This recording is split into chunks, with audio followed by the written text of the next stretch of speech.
मेरा नाम सकीना है। मेरी उम्र अभी 32 साल है और ये कहानी तकरीबन 3 साल पहले शुरू हुई थी। मैं एक शादीशुदा औरत हूँ और एक छोटी मासूम बच्ची की माँ हूँ। मेरा शौहर दुबई में काम करता था और साल में बस 20 दिन की छुट्टी पर हमारे पास आता था। जिंदगी आम सी चल रही थी, लेकिन इस मामूल में अक्सर तन्हाई का एहसास होता था। घर की चार दीवारी, बच्ची की जिम्मेदारियां और शौहर की गैर मौजूदगी, ये सब कभी कभार मेरे लिए बोझ बन जाते थे। मेरा शौहर बहुत अच्छा इंसान था। वो मुझसे बहुत मोहब्बत करता था और हर मुमकिन तरीके से मेरी खुशी का ख्याल रखता था, लेकिन फासले की वजह से हमारे दरमियान बस फ़ोन की बातों तक ही ताल्लुक महदूद रहता था। मैंने खुद को इस जिंदगी का आदी बना लिया था, लेकिन फिर भी कभी कभार दिल तन्हाई से भर जाता था। मेरे इर्द गिर्द रहने वाले कुछ मर्दों ने मेरे तन्हा होने का फ़ायदा उठाने की कोशिश भी की। कभी किसी ने मेरी मदद का बहाना करके करीब आने की कोशिश की तो कभी किसी ने बड़े इरादे से मेरी तरफ देखा, लेकिन मैंने हमेशा ऐसे लोगों से दूर रहने की कोशिश की, क्योंकि मेरे लिए मेरी इज्जत और मेरे शौहर मोहब्बत सबसे बड़ी थी। फिर एक दिन मेरी जिंदगी में हादी आया।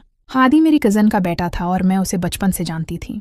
वो मेरी गोद में खेलता था, मेरी आंखों के सामने बड़ा हुआ था। अब वो 25 साल का जवान लड़का था, लंबा, खूबसूरत और अपनी शख्सियत से सबको मुतासिर करने वाला। इसकी आंखों में मासूमियत थी, लेकिन बातों में एक मर्दांगी भी थी। हादी मुझे बहुत इज्जत देता था और मैं उसे अपने भांजे की तरह प्यार करती थी। अगरचे वो मेरा सगा भांजा नहीं था, लेकिन पूरे खानदान में उसे सबसे ज्यादा लाड प्यार मिला था।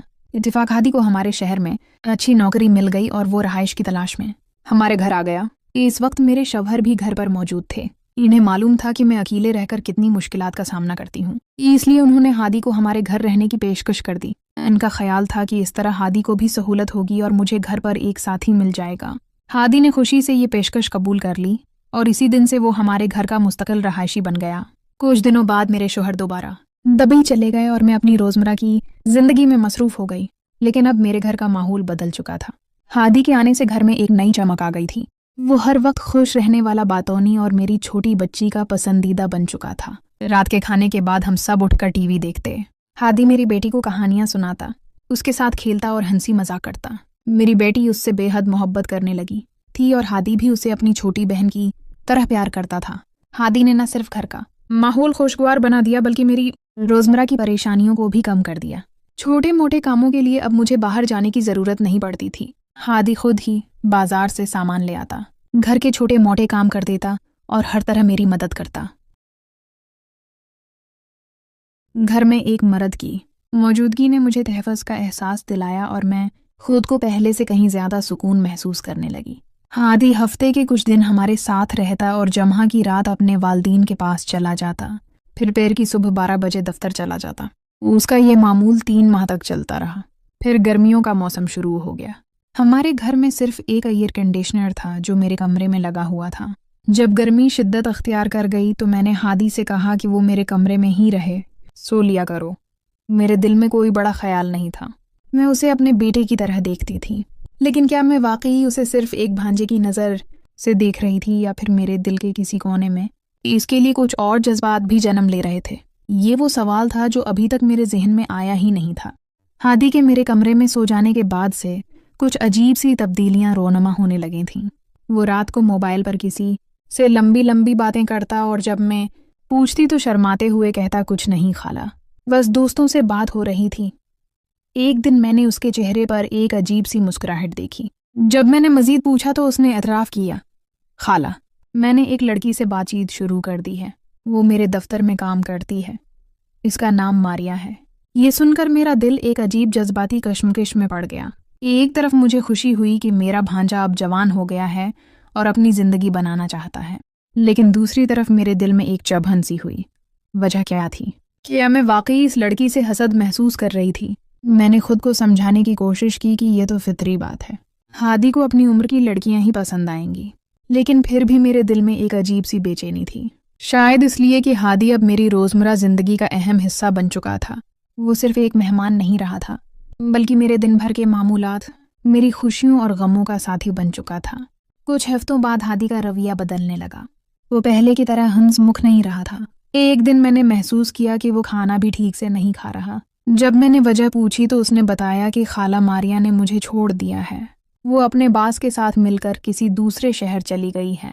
उसकी आंखों में दर्द था, लेकिन वो रो नहीं रहा था। मैंने उसे तसल्ली देते हुए कहा, बेटा, दुनिया ख़त्म नहीं हुई, تمہیں اس سے بہتر لڑکی ملے گی۔ لیکن میرے دل میں ایک عجیب سی خوشی تھی۔ کیا میں واقعی اس کے ٹوٹنے پر خوش ہو رہی تھی؟ میں نے فیصلہ کیا کہ ہادی کو اس ڈپریشن سے نکالنا ہے۔ ایک جمعہ کی شام میں نے اسے ریسٹورنٹ کھانے پر لے جانے کا پروگرام بنایا۔ وہ پہلے تو بس چپ چاپ بیٹھا رہا، لیکن پھر آہستہ آہستہ نارمل ہونے لگا۔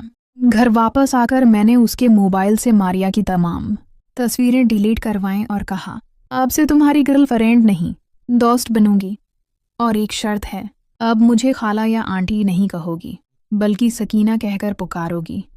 ہادی نے حیرت سے کہا، لیکن خالہ، میں نے مسکرا کر کہا، تم اب جوان ہو چکی ہو اور میں تمہاری دوست بننا چاہتی ہوں۔ اس رات کے بعد ہمارے تعلقات میں ایک نئی جوش آ گئی۔ ہادی میرے ساتھ زیادہ کھل کر بات کرنے لگا۔ ایک دن جب میں نے اس سے پوچھا، کیا تمہیں اب بھی ماریا یاد آتی ہے؟ تو اس کا جواب تھا، اب جب تم میرے ساتھ ہو تو مجھے کسی اور کی ضرورت نہیں۔ یہ سن کر میرے دل کی دھڑکن تیز ہو گئی۔ کیا یہ صرف ایک بھتیجے کی محبت ہی یا کچھ اور؟ میں نے اس کی آنکھوں میں دیکھا تو وہاں ایک نئی چمک تھی۔ شاید وہ بھی اسی کشمش میں تھا جو میں محسوس کر رہی تھی۔ ایک رات جب ہم دونوں ٹی وی دیکھ رہے تھے، ہادی نے اچانک میرا ہاتھ پکڑ لیا۔ میں حیرت سے اس کی طرف دیکھ رہی تھی تو اس نے کہا، سکینہ، میں، مگر وہ اپنی بات مکمل نہ کر سکا۔ اس کی آنکھوں میں جو کچھ تھا وہ الفاظ سے زیادہ واضح تھا۔ ہادی کے ہاتھ نے میرے ہاتھ کو چھوا تو میں نے ایسا محسوس کیا جیسے بجلی کا جھٹکا لگ گیا ہو۔ اس کی انگلیاں میرے ہاتھ میں لرز رہی تھیں۔ میں نے اس کی طرف دیکھا تو اس کی آنکھوں میں ایک ایسی بے چینی تھی جیسے وہ کچھ کہنا چاہ رہا ہو مگر الفاظ اس کے گلے میں اٹک گئے ہوں۔ کیا بات ہے ہادی؟ میں نے نرمی سے پوچھا۔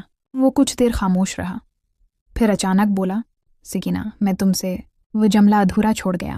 اس کا چہرہ سرخ ہو گیا تھا۔ میں نے اس کی پریشانی کو سمجھتے ہوئے کہا، تم مجھ سے کچھ کہنا چاہتے ہو؟ بے خوف ہو کر کہو۔ ہادی نے گہری سانس لی،